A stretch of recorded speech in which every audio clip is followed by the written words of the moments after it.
Conquista é o tema que nós terminamos hoje. Infelizmente terminamos, né? Nós aprendemos vários pontos importantes sobre nossa conquista em Deus, mas hoje eu quero falar sobre a fé que nos leva à conquista. Fé que nos leva à conquista. E eu entendo um pouco disso, minha esposa e eu entendemos um pouco disso, profetiza, do que é fé. Porque tivemos que aprender a viver plenamente essa fé, praticamente essa fé, em depender completamente do Senhor. Não existe no reino de Deus conquista sem fé. Falando no nosso contexto cristão, claro, como cristãos, nossa conquista deve ser pela fé.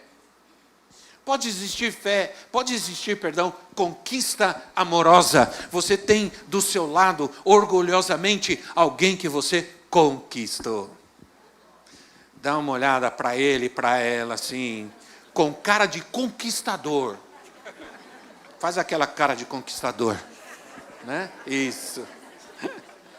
Existe uma conquista amorosa, existe uma conquista financeira. Muita gente conquista muitas coisas na sua vida, né? Muita gente conquista bens, riquezas, dinheiro. Existe uma conquista esportiva numa competição, você conquista um troféu, uma vitória, alguma coisa. Existe uma conquista social, enfim.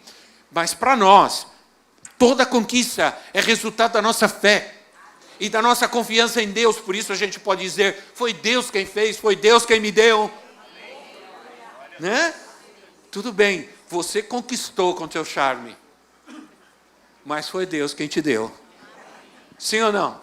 Porque afinal das contas, se Deus não tivesse nesse negócio, não sei não. Sim ou não? Porque a gente precisa ter fé para casar, mas a gente precisa ter fé para continuar casado. Sim ou não, irmão?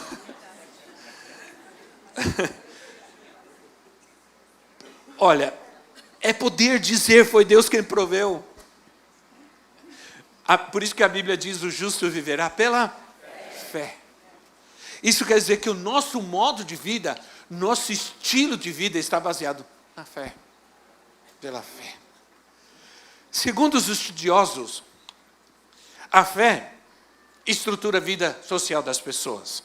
Eu estou estudando, estou fazendo uma pós-graduação em ciências da religião e na teologia. E os sociólogos e os estudiosos dizem que a fé, ela estrutura a vida de uma sociedade.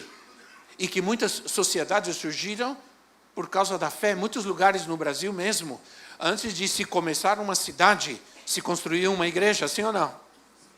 E a cidade crescia ao redor da igreja. Inclusive, a igreja era o cartório civil e a igreja também tinha o cemitério. As pessoas eram enterradas do lado da igreja, no cemitério. Porque a igreja era parte da vida social das pessoas. Os prefeitos, os governadores, antes de tomar decisões, eles chamavam os sacerdotes para se consultar com eles.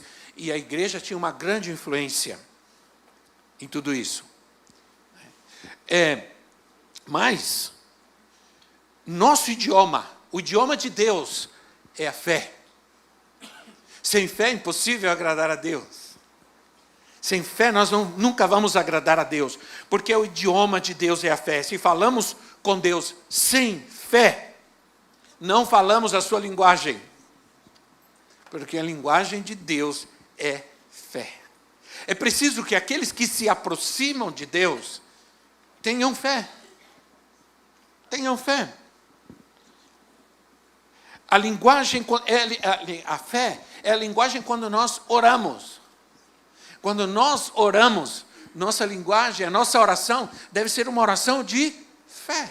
A Bíblia diz que a oração de fé vai curar o doente, vai levantar o doente. E se ele tiver pecado, seus pecados serão perdoados. A nossa oração deve ser uma oração de fé. Tudo o que fazemos, como eu disse, casar e ficar casado.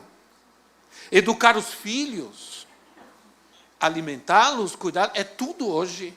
para nós entendemos que é tudo hoje uma questão de fé.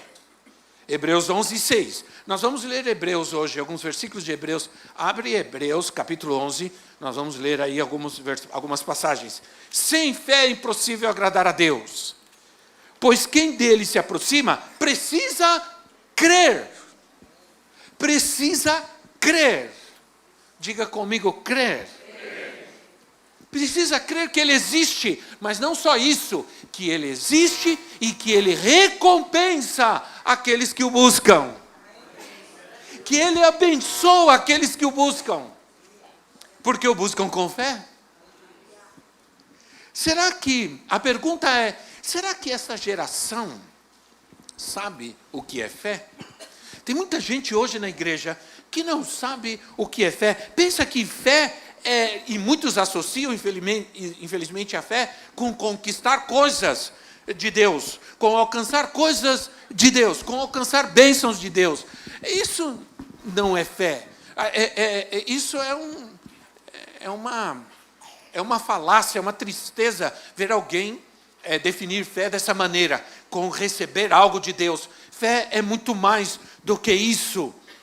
Agora, a pergunta, além dessa, será que eu sei o que é fé? Será que eu sei realmente viver pela fé? Nós sabemos o que significa viver pela fé? Então, o versículo 7, nós lemos o versículo 6. O versículo 7 diz assim: acaso Deus não fará justiça aos seus escolhidos? A quem? Aqueles que clamam a Ele dia e noite. Continuará fazendo-os esperar? Ele fará justiça e depressa. E depressa. Então está falando de um Deus que responde à fé. Um Deus que responde àquele que o busca. Aquele que tem fé, aquele que se aproxima dele com fé. Ele fará justiça e fará depressa.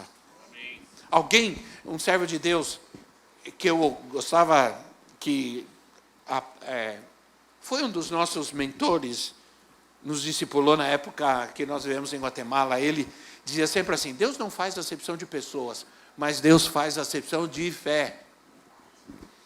Deus responde à fé. Nem sempre, e graças a Deus por isso, e esse texto que nós acabamos de ler, esse versículo, fala isso. Nem sempre, e graças a Deus por isso, as coisas acontecem pela minha fé. Graças a Deus, muitas coisas acontecem na minha vida pela justiça de Deus.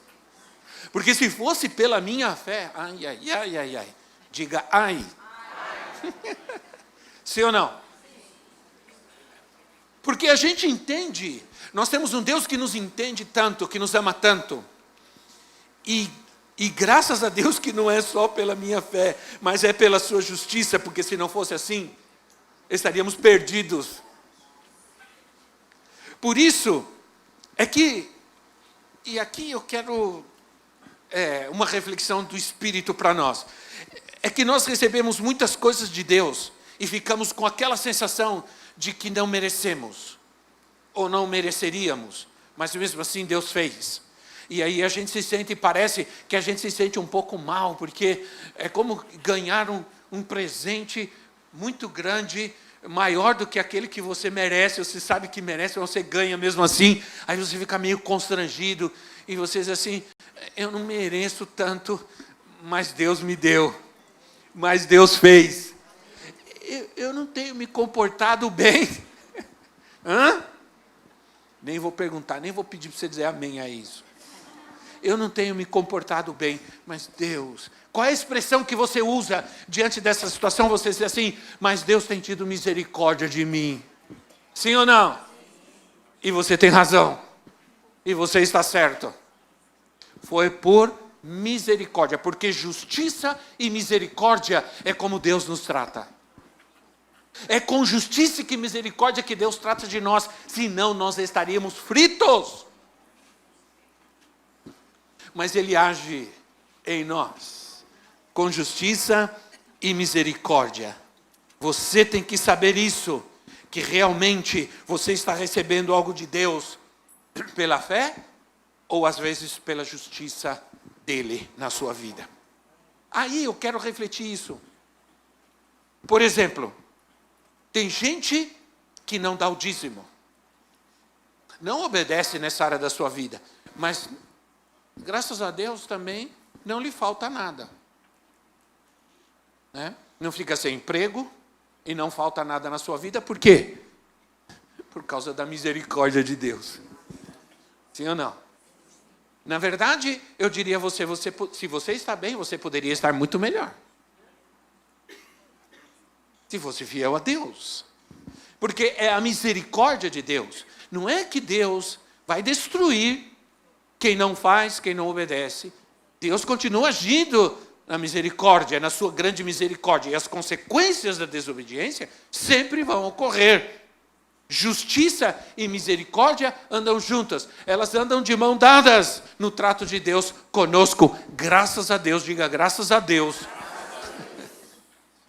Justiça e misericórdia. Mas o que realmente Deus, quando coloca os seus olhos no mundo, o que realmente Deus está buscando? A Bíblia diz que Ele olha para o mundo, Deus olha para o mundo e busca algo. O que Ele busca? Ele busca fé. Deus busca fé. Está buscando. Como Deus, parece a impressão que se tem, quando você lê isso, os profetas dizendo, como Deus busca homens e mulheres de fé, como Deus busca fé, a impressão que Deus fica procurando, eu quero fazer tantas coisas, eu quero transformar esse lugar, eu quero fazer milagres, mas eu estou buscando alguém que tenha fé para isso. Alguém que tenha fé. Ele busca homens e mulheres de fé, porque esses sim serão aqueles que conquistam, são os vencedores, são aqueles que verdadeiramente vivem para Deus, que glorificam Deus nas suas vidas. A gente cantava um canto que dizia assim, hoje eu me lembrei de dois, enquanto eu estava meditando, né? Eu me lembrei assim de um, inclusive do pastor Ademar de Campos, pela fé, no Filho de Deus, sou vencedor, viu como vocês sabem? Pela fé, no Filho de Deus, sou vencedor. Todo mal, afasta de mim, Cristo. Tudo posso em Jesus, meu fiel e bom pastor, de receber todo louvor. Pela fé no Filho de Deus, sou vencedor. É pela fé. Pela fé no Filho de Deus. Hebreus. A carta de Hebreus, ela descreve aqueles que pela fé conquistaram reinos. Hebreus. A carta aos Hebreus, ela tem uma característica maravilhosa. Se você ler com atenção, você vai descobrir que ela só fala de Jesus. Ela só fala de Jesus. Capítulo 1, capítulo 2, capítulo 3, capítulo 4, 5. Jesus é melhor que os anjos, Jesus é melhor que o sacerdote, Jesus é melhor que o tabernáculo, Jesus é melhor que os reis, Jesus é maior do que qualquer outra coisa. Aí você chega no capítulo 11, Hebreus começa a falar sobre os heróis da fé. Aqueles homens que fizeram grandes coisas em Deus. Aí descreve aqueles que conquistaram reinos, praticaram justiça, alcançaram promessas, apagaram o poder do fogo, foram poderosos na batalha, enfrentaram a oposição, a perseguição, o sofrimento por causa da fé. E pela fé, conquistaram e da fraqueza tiraram forças. Diz Hebreus 11. Você precisa crer que na medida que você busca Deus, Ele te recompensará. Ele te responderá à medida que você busca Deus com fé. Então, vamos ver rapidamente algumas coisas nesse sentido. Viver pela fé, o que podemos fazer pela fé? Segundo Hebreus capítulo 11. Pela fé, nós podemos construir os grandes projetos de Deus. na nossa vida. 11:7 diz assim, 11:7 de Hebreus. Pela fé, diga comigo pela fé. Aleluia.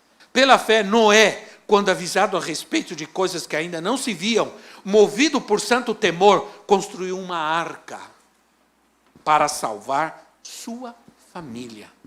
Por meio da fé, ele condenou o mundo e tornou-se herdeiro da justiça, que é segundo a fé. Isso quer dizer que tudo que Noé fez, ele fez pela fé. Aliás, ele tinha que fazer pela fé. Deus, você vai construir uma arca, que é um barco. Nunca tinha chovido e não existia mar, não existia nada. Como é que ele ia navegar com um barco na terra? Então tinha que ter fé. Ele teve que ter fé. Agora, preste atenção no que o texto diz. Porque Noé construiu algo pela fé, e o interessante aqui é que Deus mandou ele construir, mas a ideia também dá que Noé fez aquilo como um projeto dele. Porque diz assim, Noé construiu uma arca para salvar a sua família. Como pode ser? Era um projeto de Deus, mas também era um projeto de Noé. Como é maravilhoso quando a gente transforma os projetos de Deus em nossos projetos. E quando Deus pega os nossos projetos e transforma como o projeto dele.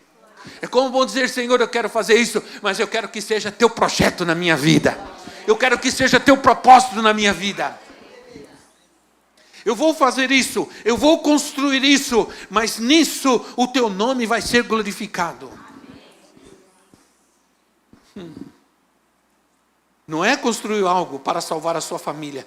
Tornou-se um projeto de vida para ele. Aquilo que Deus mandou ele fazer, tornou-se um projeto de vida para ele. Então a gente precisa orar e perguntar o que é que Deus quer fazer. Senhor, o que o Senhor quer fazer? E aí quando a gente souber o que Deus quer fazer, nós entramos nisso e dizemos, agora eu vou fazer o que o Senhor quer fazer.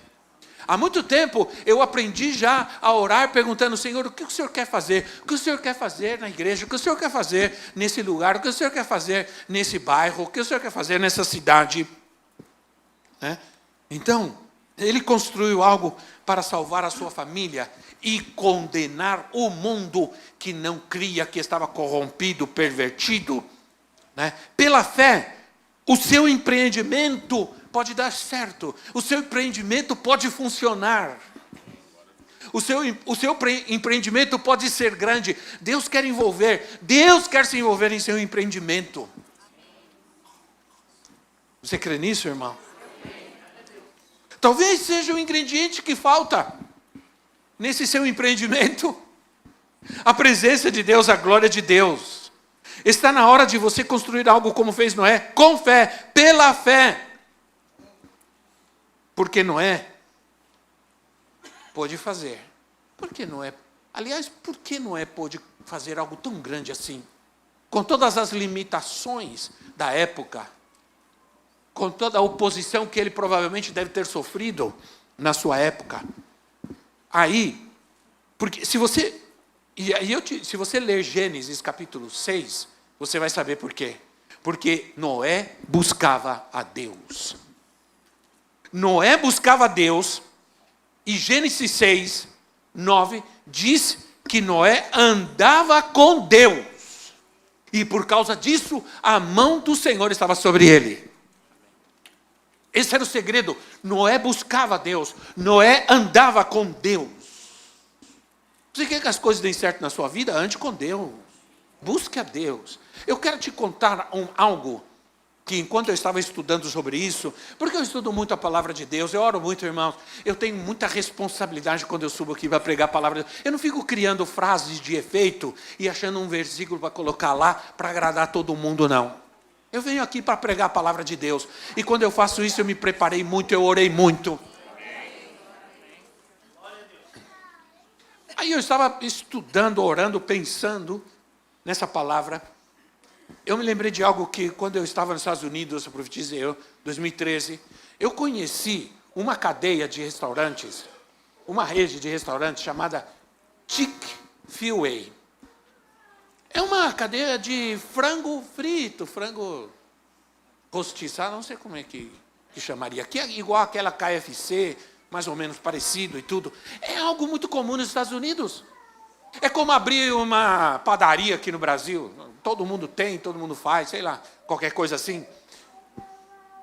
É uma história. Essa história desse restaurante me deixou admirado. E por causa disso, eu fui lá comer para ver como é que era o negócio.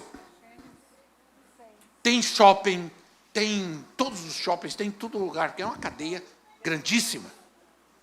É um restaurante desse de frango. Nenhuma novidade, tem nada de especial. No entanto, existe desde os anos 40.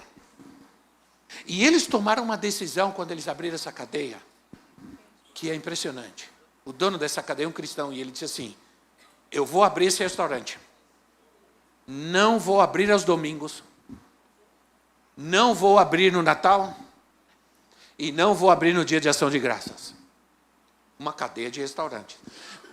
É que eu não sou um homem de negócios, mas quem é uma pessoa de negócios sabe que uma cadeia, de uma empresa como essa, um dia, são milhões que deixa de arrecadar. Né? Eu imagino. Aí eu procurei, encontrei uma palavra, eu encontrei uma expressão, uma palavra do dono dessa cadeia ele se chama Truett Cathy. É um servo de Deus esse homem. Ele diz assim: fechando o nosso negócio no domingo, o dia do Senhor é uma maneira de honrar a Deus e mostrar lealdade a Ele. Impressionante. Eu fui ver, não abre mesmo. Domingo é dia do Senhor, imagina. Agora, posso dizer uma coisa para você? É uma cadeia, cresce em todos os Estados Unidos. São tremendamente abençoados. E não abre. E Estados Unidos não é como nós aqui. Bom, antigamente era pior, hoje abre. Mesmo que seja 2h da tarde, abre. Né? Graças a Deus que abre 2h da tarde, senão o Joe não podia tocar para nós aqui, né, Joe? Quando você precisar comprar uma calça, uma camisa, vai lá na loja que o Joe trabalha ali no shopping. Nosso tecladista, compra lá para abençoar a vida dele, tá bom?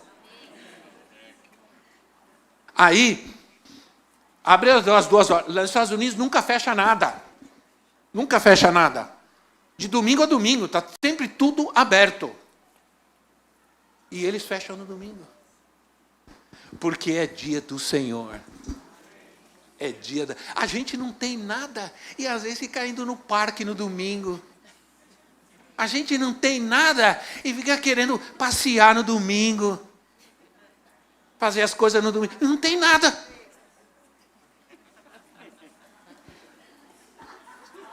Agora eu fiz você se sentir mal mesmo.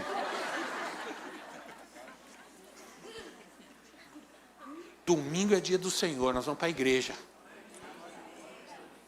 Chick-fil-A fez uma manifestação contra toda essa ideologia de gênero. E essas ONGs e essas organizações aí fizeram um protesto em todos os Estados Unidos para que ninguém fosse comer lá. Que ninguém fosse comer lá. Que se boicotasse, porque a intenção deles, nós vamos destruir essa cadeia de restaurantes. Sabe o que aconteceu? O povo de Deus se uniu. E o povo de Deus fazia filas imensas em frente ao restaurante. E no drive-thru também, para comer. Todo o povo de Deus, os cristãos, correram para todas as lojas da Chick-fil-A. E haviam filas e filas e filas imensas. Como Deus não vai honrar alguém que o honra? Entende? Se você honrar a Deus com a tua vida, Deus vai te honrar naquilo que você faz. Mas você tem que honrar a Deus. Um filho de Deus, quando empreende algo, se ele honrar a Deus, Deus vai honrá-lo em tudo que ele fizer.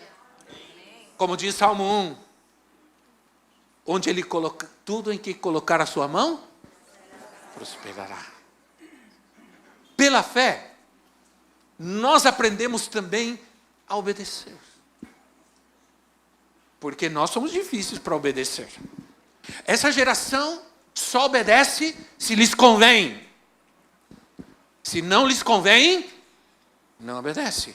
Eles obedecem segundo as suas perspectivas, ou as suas expectativas, ou a sua visão. Se lhes convém, obedecem. Se não convém. E a Bíblia diz, hoje, mais do que nunca, nós vamos ter fé para obedecer a Deus. Nós vamos precisar ter muita fé para obedecer a Deus, irmão. Vamos precisar ter muita fé. 11:8. Diz assim, pela fé Abraão, quando chamado, obedeceu. E dirigiu-se a um lugar que mais tarde receberia como herança, embora não soubesse para onde estava indo. Isso é maravilhoso. Parece fácil para nós quando a gente lê. Mas se você pudesse se colocar no lugar de Abraão, não foi uma coisa fácil. Porque Abraão estava numa sociedade tremendamente moderna, numa sociedade progressiva, esqueci a palavra, né? Próspera também, muita cultura, ciências, matemática, astronomia, tudo isso. Ele era, pelo jeito, ele era um homem de um clã importante, ele era um homem rico, e quando Deus chega para ele, diz assim, sai da tua terra, sai da tua família, deixa tudo aí e vai. Para onde, Senhor? Não te interessa, vai, obedece. E Abraão saiu sem saber para onde ia. Isso é muito louco. Agora, eu posso experimentar um pouquinho disso, porque quando Deus mandou a gente para Guatemala, naquela época, primeiro que eu nem sabia, depois eu entendi, eu fui um aluno muito ruim de geografia, não é possível. Eu fui procurar Guatemala no continente africano. Fiquei procurando, não achei. Falei, meu Deus, onde está esse país? Até que alguém disse, tem um país lá, na América Central. Quem sabe, dá uma olhadinha lá, que quem sabe você tinha que ter mapa, tinha que ter tudo naquela época, não era assim simples. Aí, para saber do país, eu fui na embaixada de Guatemala, fui lá para saber. Aí me deram apenas algumas informações a respeito dos pontos turísticos. Das pirâmides, pontos turísticos e tudo mais, mas não falava nada. Né? E eu escrevi uma carta, levava 15, 20 dias para chegar lá e 20 dias para ter uma resposta. E na carta eu perguntava, apóstolo Norman, como é Guatemala? Fica tranquilo, aqui não é um hotel 5 estrelas, mas nós vamos te receber e vai dar tudo certo. A gente foi, sem saber onde. Hoje tudo é fácil, né? Você põe o Google Earth e você vê tudo. Você vê tudo. Você entra lá, você tem toda a informação, você sabe tudo. Naquela época você não sabia nada. Fomos sem saber onde ia dormir, o que ia comer, onde ia morar, nada. Foi pela fé mesmo, irmãos. Dá até tremor na perna, até dá um friozinho na barriga quando eu lembro. E o frio na barriga aumenta quando eu cheguei no lugar. Porque nós chegamos à noite. Não tem muita luz. Naquela época não usavam muita luz, energia é muito cara. A produção de energia é muito cara. Então era uma luz fraquinha, uma coisinha assim fraca. E chegamos à noite, viajando 2 dias, 24 horas, cansadíssimo. Fomos deitar. Nem sentimos que a cama era um mapa. Havia um mapa no colchão. Várias manchas assim, representando os países. Né?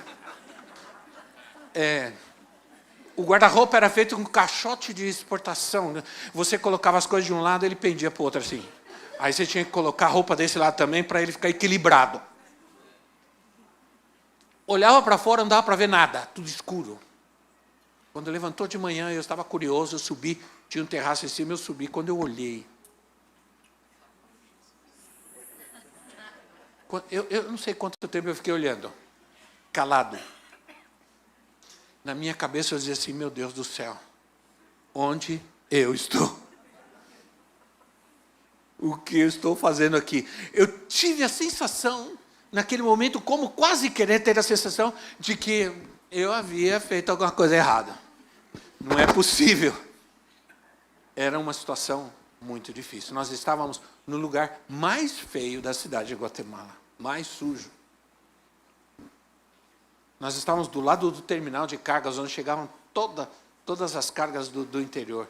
Os homens bebiam, ficavam jogados no chão, vinham, faziam. Quantas vezes eu abria a janela e dava de cara com alguém agachado, fazendo alguma coisa estranha? Quantas vezes? O trem passava a 30 metros da janela do nosso quarto, o trem. Graças a Deus não passava muito trem, mas quando passava, balançava tudo. Foi difícil, né? Uma coisa a gente precisa entender: fé é intimidade com Deus, é buscar a Deus, é andar com Deus, né? Mas, antes de tudo, fé é desapego. Muitas vezes, não existe fé sem desapego. Às vezes, para a gente exercer e viver pela fé, há algo que nós vamos ter que nos desapegar. Hebreus 11, eu li Hebreus 11, 8. Tiago 2, 23 diz assim.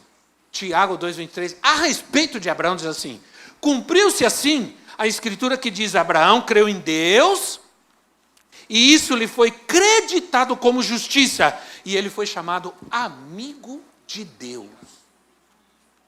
Sabe o que é ser chamado amigo de Deus? Quantos querem ser chamados amigos de Deus?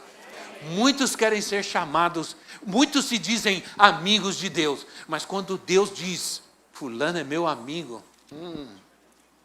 isso é maravilhoso. Como eu gostaria, um dia que eu ouvir isso de Deus, eu morro. Né? Ouvir, tremendo. Jesus falou sobre isso. Jesus disse: eu nem chamo mais vocês meus discípulos, eu chamo vocês de meus amigos. Porque a Bíblia diz que existem amigos que são mais chegados que irmãos. Aliás, muitos de nós encontramos na igreja a verdadeira família. E a família, eu vou te contar, Senhor. Sim ou não? Misericórdia, Pai. E encontraram na igreja, nos irmãos verdadeiros amigos, família de verdade. Uma coisa eu posso entender: quanto mais perto de Deus estou, mais longe e desapegado do mundo eu quero viver. É fácil descobrir uma pessoa que está perto de Deus. Ela está desapegada do mundo. Uma pessoa que está apegada ao mundo ainda não está tão perto de Deus como precisaria. O melhor termômetro da obediência é estar mais perto de Deus. Menos egoísmo, menos individualismo, menos centralidade em si mesmo. Não existe. Quer viver para Ele, quer obedecê-lo, caminhar perto do Pai. Eu quero caminhar com Ele, eu quero escutar o coração dEle. Eu quero saber a sua vontade, eu desejo saber a sua vontade. Eu quero que seja o melhor na minha vida. Não existe nada melhor do que ser amigo de Deus. Aleluia. Não existe nada melhor. E eu vou cantando aqui na minha cabeça. Não existe nada melhor do que ser amigo de Deus. Isaías 41:8. Isaías 41:8 diz assim: você, porém, ó Israel, meu servo Jacó, a quem escolhi, vocês, descendentes de Abraão, meu amigo. Olha, Abraão é um dos caras que eu quero conhecer quando chegar lá no céu, viu? Eu quero conhecer Abraão, porque Deus dizer isso, irmãos, Deus dizer: Abraão, meu amigo.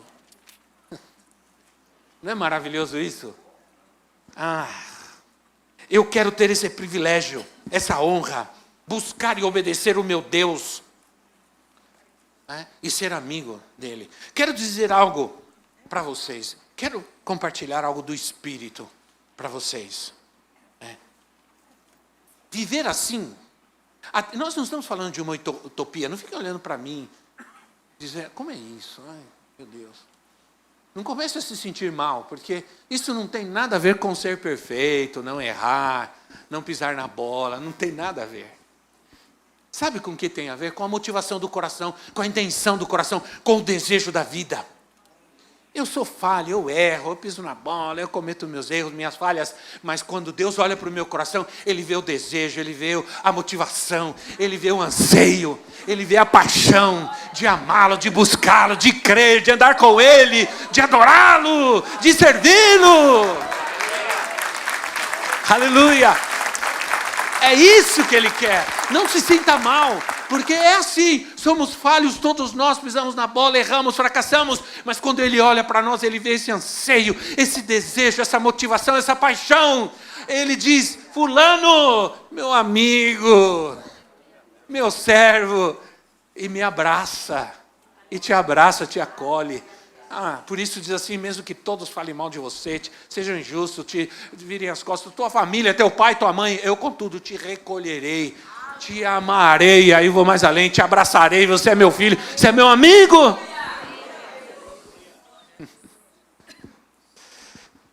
Olha,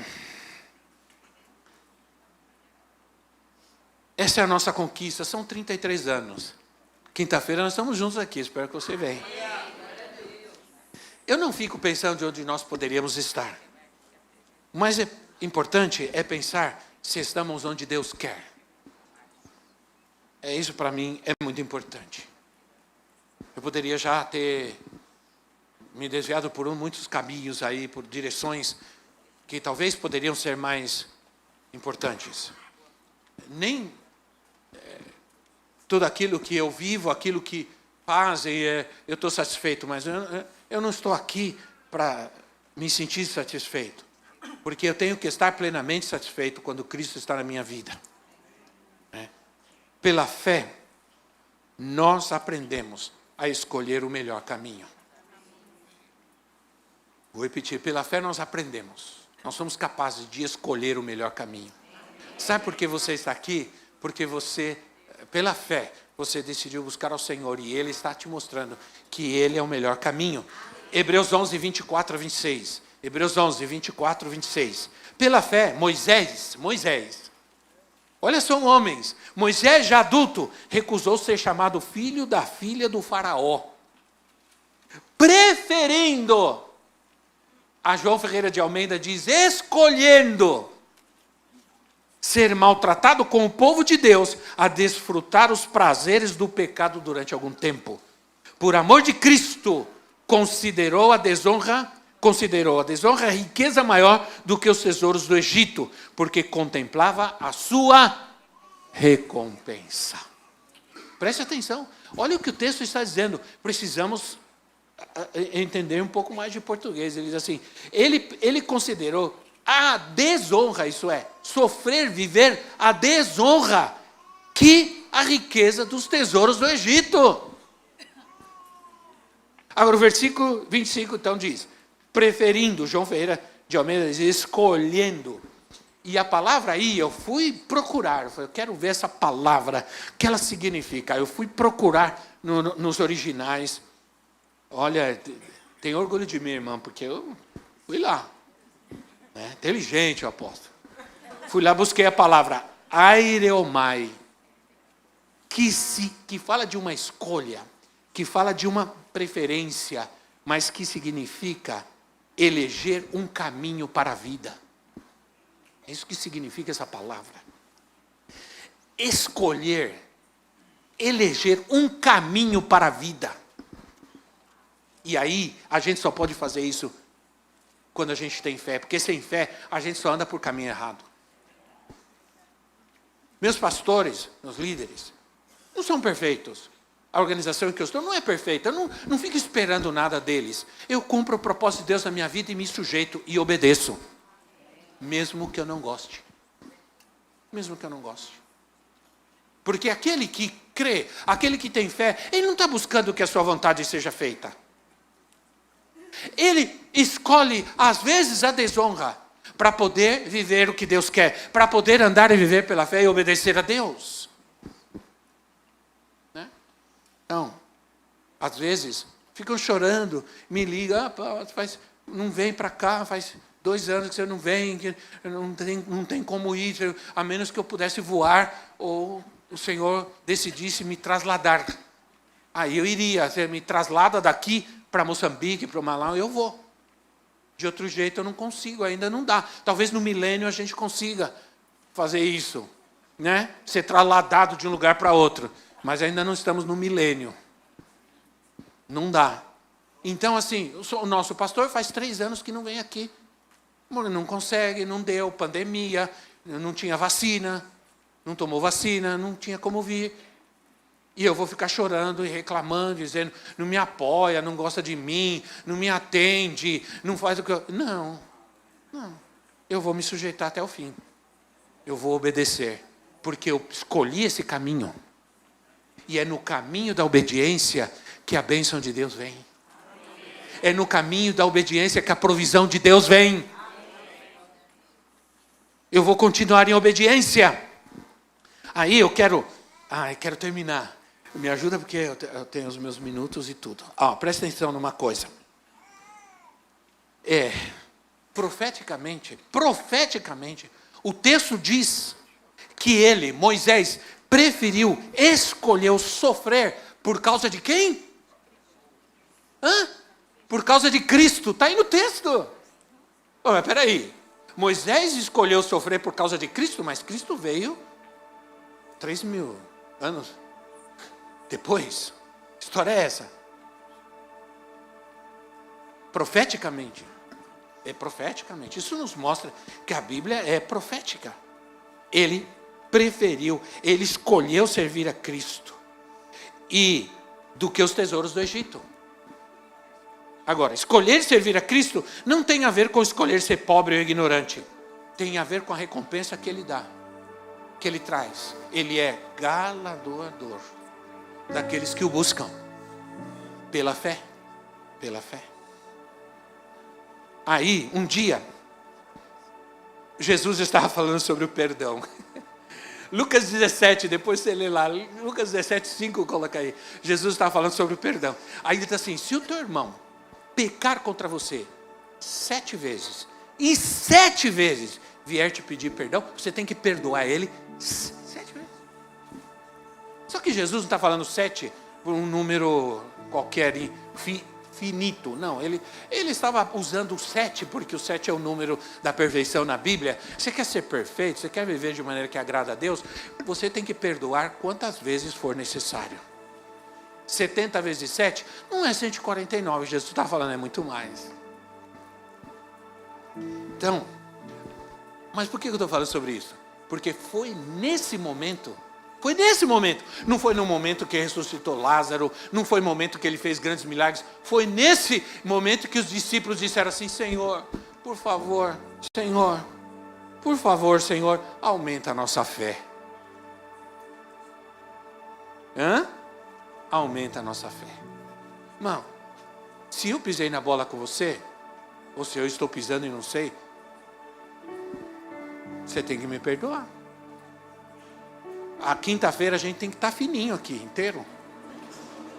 Para mais 33 anos, pelo menos.